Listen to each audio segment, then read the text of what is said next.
যে কোনো শাকের গুণের সীমা নেই। আর যদি এইভাবে সবুজ করে আমরা রান্না করে খেতে পারি তাহলে মোটামুটি গুণটা বোধ আমাদের শরীরের ভিতরে প্রবেশ করে। তো আমিও ঠিক সেই জন্য সবুজ করেই রান্না করেছি, খুব হালকা করে, মশলা ছাড়া। আমি আপনাদেরকে অনুরোধ করব আপনারাও এইভাবে একবার রান্না করে খেয়ে দেখুন, আশা করি ভালো লাগবে। আর শরীরের জন্য তো ভীষণই ভালো। তাহলে চলুন দেখে নেওয়া যাক রান্নাটা কিভাবে করলাম। দেখুন কালারটাও একদম পুরো সবুজ রয়েছে। নমস্কার, মিনি কিচেন থেকে সবাইকে স্বাগত।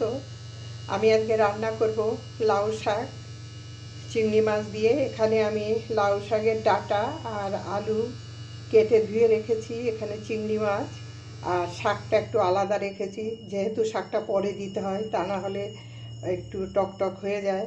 তো আপনারা ভিডিওটা দেখতে থাকুন আমি কিভাবে রান্না করি। একেবারে হালকা পাতলা রান্না করব, তেল কম, একদম স্বাস্থ্যকর একটা শাক আমি রান্না করব।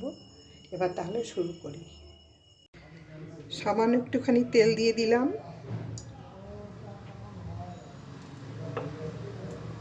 চিংড়ি মাছ দিয়ে দিলাম।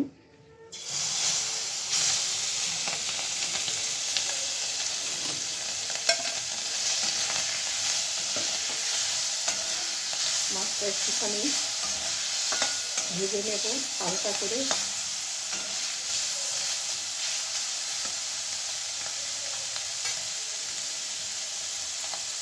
এবার আমি দিয়ে দেব ডাঁটা আর আলু, একসঙ্গে ভেজে নেব। একটু হালকা করে ঢাকা দিয়ে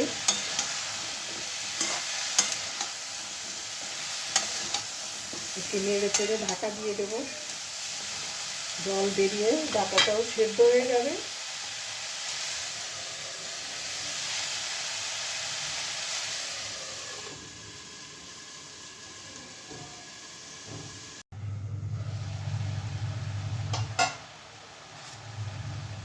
এবার একটু দেখে নিন ডাঁটা আর আলু সেদ্ধ হয়েছে কিনা। হ্যাঁ, অনেকটাই সেদ্ধ হয়ে গেছে, ডাঁটাটা খুব সুন্দর সেদ্ধ হয়ে গেছে। এই পর্যায়ে আমি দিয়ে দেব জল।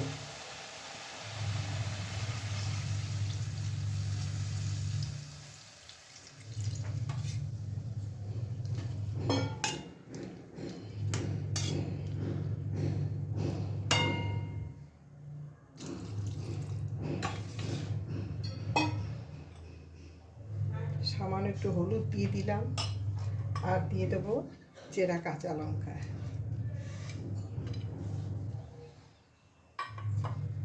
এবার আর একটু ঢেকে দিলাম।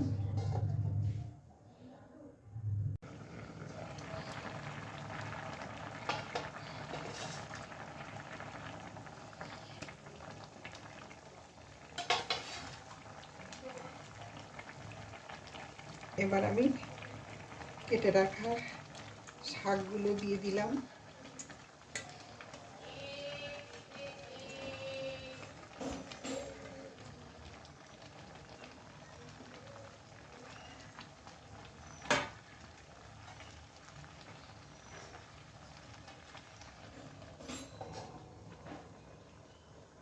দেখতেই পাচ্ছেন শাকটা খুব সুন্দর সবুজ রয়েছে। আমি এখন এটাকে নামিয়ে ফোড়ন দেব।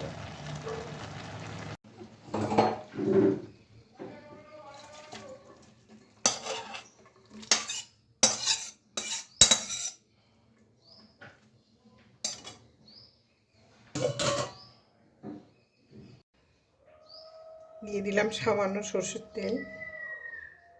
তেল গরম হয়ে গেছে, এবার দিয়ে দিলাম আমি রাঁধুনি।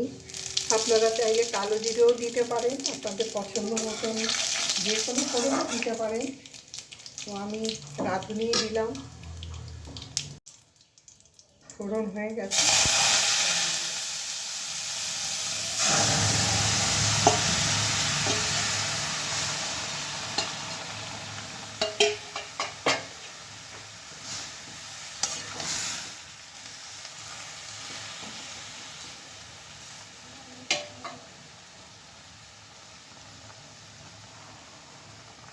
এখানে আমি দিয়ে দিলাম 1 চামচ মতো আটা আমি জলে গুলে রেখেছি। আপনারা চাইলে ময়দা দিতে পারেন, চালের গুঁড়োও দিতে পারেন।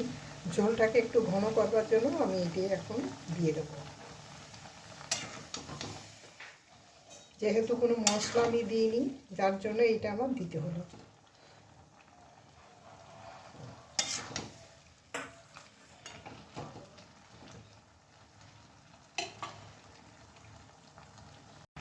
দিয়ে দেবো একটুখানি নুন,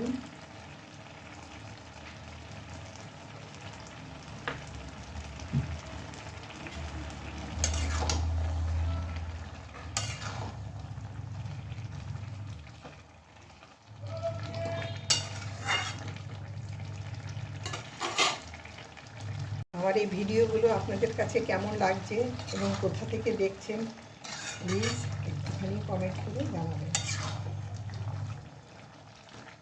একেবারে খুব স্বাস্থ্যকর একটা শাক রান্না করলাম, শরীরের জন্য তো ভীষণই উপকার। আমার রান্নাটা হয়ে গেছে, এবার আমি নামিয়ে নেব।